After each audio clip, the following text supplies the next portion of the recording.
Yung talagang tunog nasa bandang ilalim. 938 pa lang. Ay, unang patak. Alam na agad. Isang katutak. Yeah. So, ayan. Iikot yan sa oil pump. C66 sa connecting rod, no? Ano nito, sobrang ay, tipis lang nito. Sinlaki ng 5 piso. Ayan. Alog-alog. Ito yung nagkukasta. Yummy. Ay. Gray na gray. At mahina lang eh. Surbol.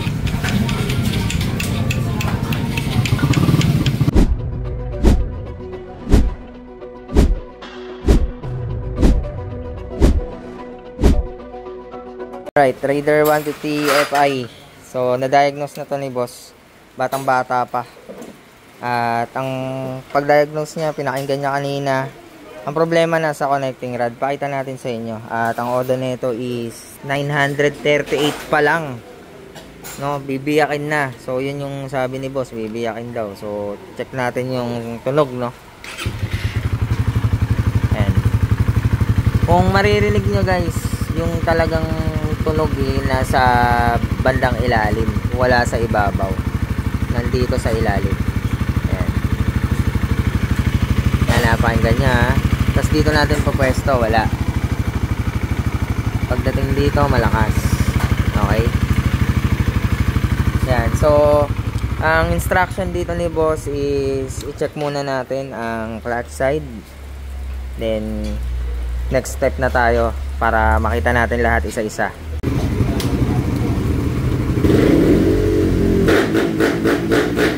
So ngayon guys, magche-check tayo ng clutch side. So ito kasi na pakinggan ni boss kanina, 'di ba, na yung connecting rod yung unang naririnig niyang problema hanggang sa block. So hindi naman tayo dun magpo-focus. Ang hahanapin natin una dito yung cause, yung pinanggalingan, para alam natin kung saan yung problema. Kasi malay mo na hindi natin nakita yung pinanggalingan ng problema ng motor na to at ayusin lang natin yung nasira, eh masisira lang din ulit yun. Kaya kailangan alamin natin yung pinanggalingan ng naging problema ng motor. Simulan muna natin sa pagtingin ng langis.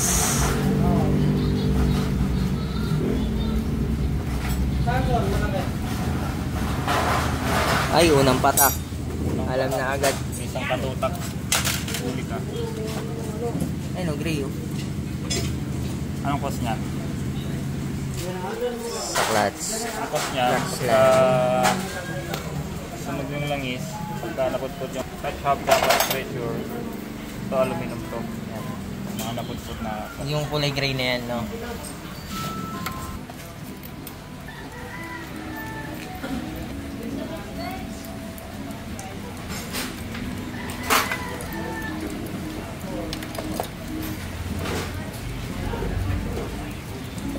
Tungkol kasi dyan, kung mataas ang clutch, mabilis mahirap i-release. Nasunog yung lining. Pag mababa naman yung clutch, mahirap naman yung lining. Kaya daw, sakto lang. Ayan o.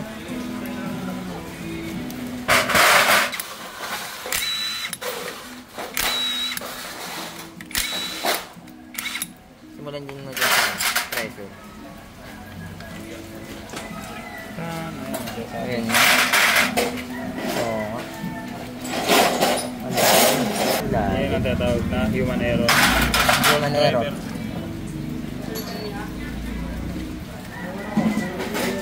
$900, ganyan ang itsura.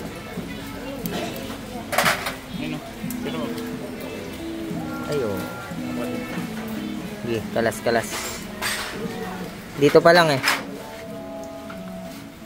Ayan o. Panel ka agad oh. 900 odo pa lang. Ayan oh. Grabe oh. Ano pa? Lalo to.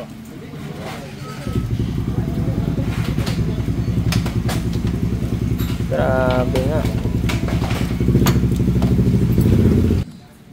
Pansin niya ba? Ayan. Dahil naka-gloves ako. Andyan na yung ano, Mga nakayod. Ayan, oh. Oo. Ayan. Iikot yan sa oil pump. C66 sa connecting rod, Sobrang no? ano nito, sobrang Ay, nipis lang green nito. tray. Sobrang nipis lang nito na hindi na dumasala ng oil filter. Ang manipis. Filter. Diba? Nako, lusot-lusot yung ano. Oh.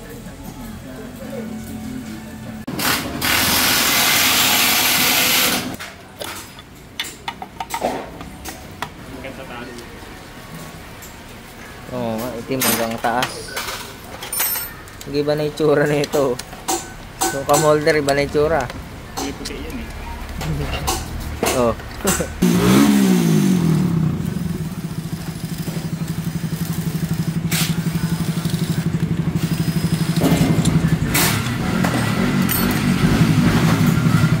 Grabe yung cams. Cams lang ito kakayo. Ayan o. Meron? Diba? Oo nga. Puro kayod yung cams. Ay, diretso na baba. Alam na natin kung saan ang galing yung problema. Titignan na lang natin kung gaano kalala yung naging epekto. Ah, boss. Nakita mo na, boss? Asan na yung kwesta dyan, no? Oil pump. Naapektuhan kaya yan?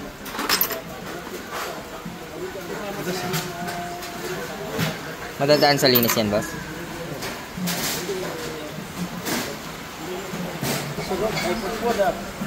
Putpud nga, boss. Dalawa. Ha? Explain nyo na to? Kanya? Bakit isira to? Oh, yung instruction mo, boss, sinundan namin. Kung saan kami magsisimula tumingin. Bakit isira? Ah. Ayos na. Pwede na bitawan. Huwag lang lalayo, boss. Pwede na tayo, huwag lang malayo.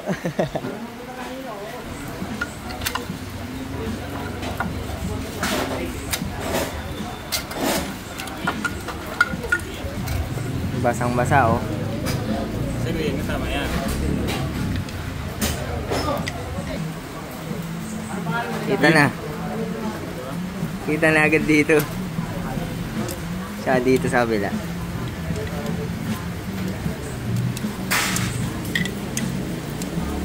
Ito. Isang basa, diba? Tato yun yan. Oo.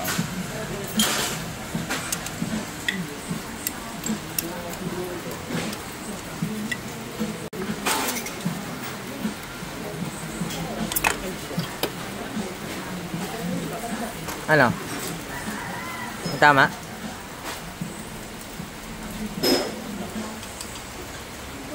Ayun nga. Sinlaki ng 5 piso. Ito mo ito. Ano?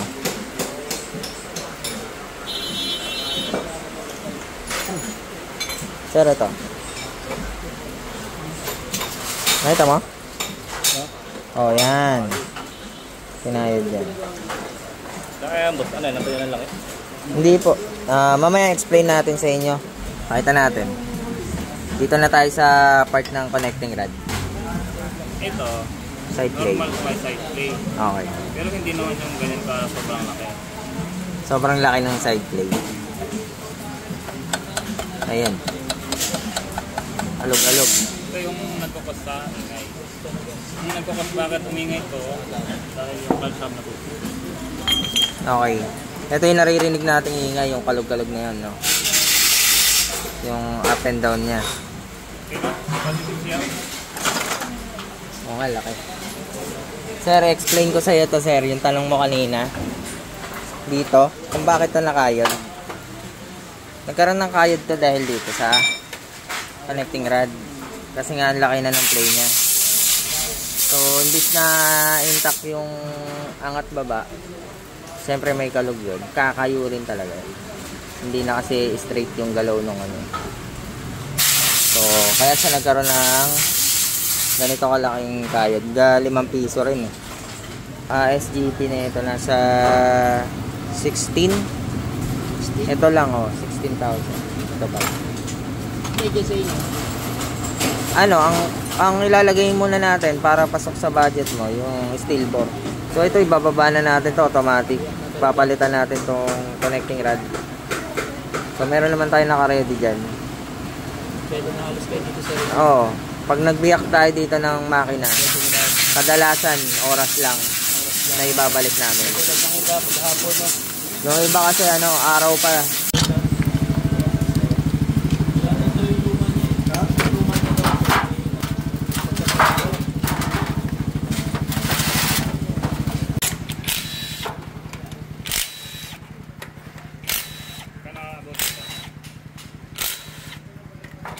Abutin. Mga nasa 12 ako. mga 15.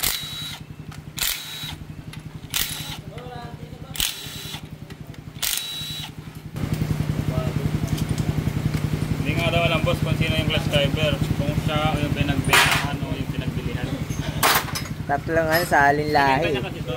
Bumalik sa kanya isang linggo. Binalik niya.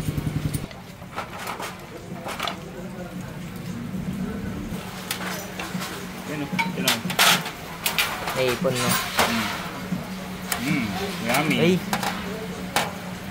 Gray na gray. Ayun, sa clutch niya. Apo. Sa clutch yun. Oo. Yung napudpud sa clutch pressure sa hub.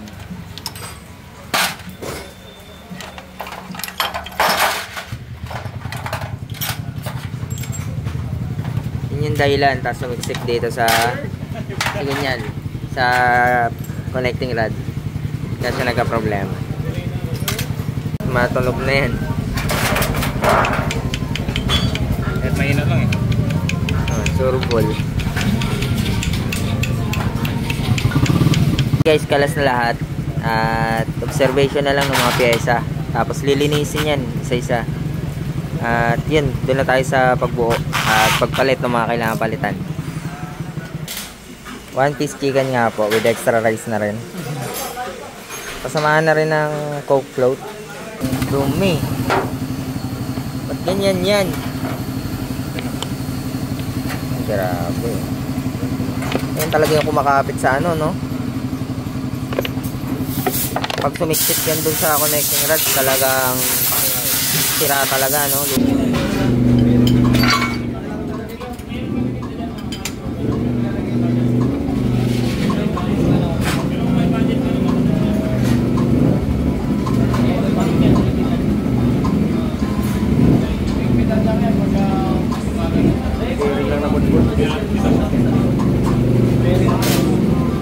Bearing?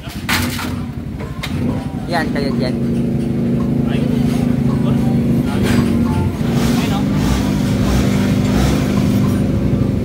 Puput-put din yan. Kung mga seat bearing. Ito. Puput-put din yan. Parang Ayan nga, oh. Parang hindi lang halata pero puput. Pero ayan, kita-kita. Nangingintab siya, oh. Ito, Delo. Ayan, oh. Diba? So, ito lahat ng mga na-damage, guys, no? Simula sa clutch side, sinira yung connecting rod. Tapos, nadama yung block. Okay. So, ito lahat. Ayan, niluluto na.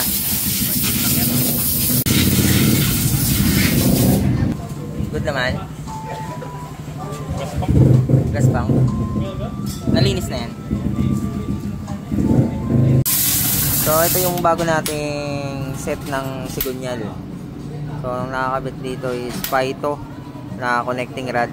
Forge na to kaya mas pinatibay. So, dito may mga naka-ready na rin tayo para mas mabilis makuha ni customer. Hindi na umaabot ng araw o linggo sa isang shop. So, isang araw lang magagawa natin.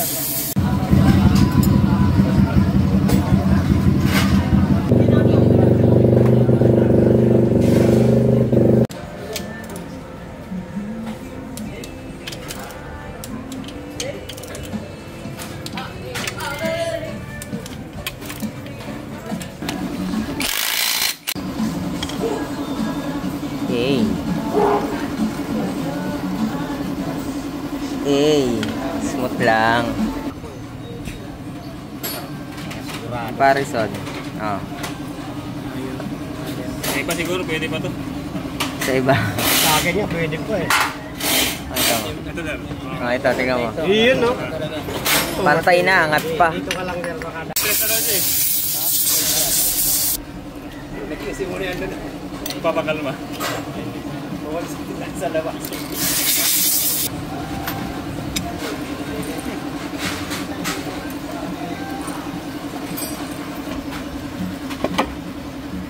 Hindi mo alam kung paano gagawin yun. Nabihira pero kung walang papagawa no siya. Ganito. Ito yung gagamitin natin black, Motaro, steel bore. Set na yan na meron ng piston. Piston ring kasama na sa piston pin. One set yan guys. May piston ring, piston pin. Okay. Ano, kamusta?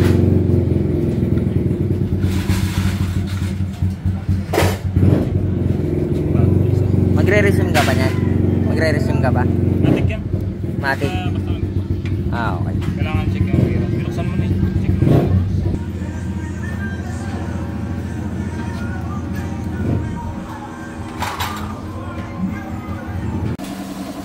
Yes.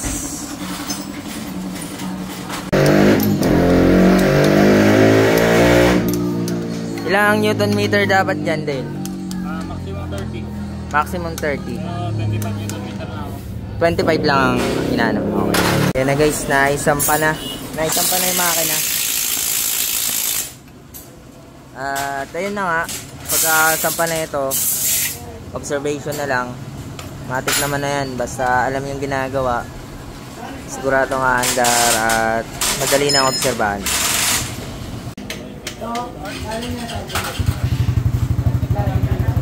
All set na ba yan? All set na? Fire na ba? Fire na? Oo, kaso patas sa takbo nito. Patras na takbo. O, ulang start.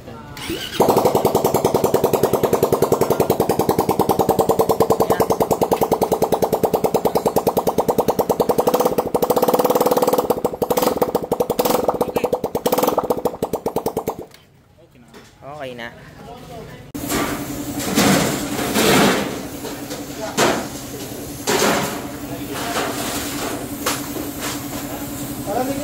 Guys, sa checking natin, all good lahat. Binabalik na ngayon yung tambuso. At observation na lang yan hanggang mamaya. Mamaya, check natin kung magkano yung naging total. Ha? Balikan natin to. Magda-dyno lang ako. May re-remap lang tayo. All set na. Tahimik. Oh. After lunch yun eh. Diba? Mga... Anong oras natin simulan to? Ano na, 1:30 yata. 1:30. So, anong oras na ngayon? 4:45 na. 3 hours lang siguro. Ayan, nabuo na guys. At break-in. Alaga sa langis, PMS pre ah. Sige. Ito yung ating total. Kayo nang tumingin. Kayo na bahala tumingin sa mga piyesang pinalitan. Pero ang naging total ni customer dito is 13,344. So, sinarado na lang ng 13,000. Ayan. Okay na to, sir. Thank you, sir. May pa ng discount yung... Yun. Ano, balita? Goods lang? Okay lang.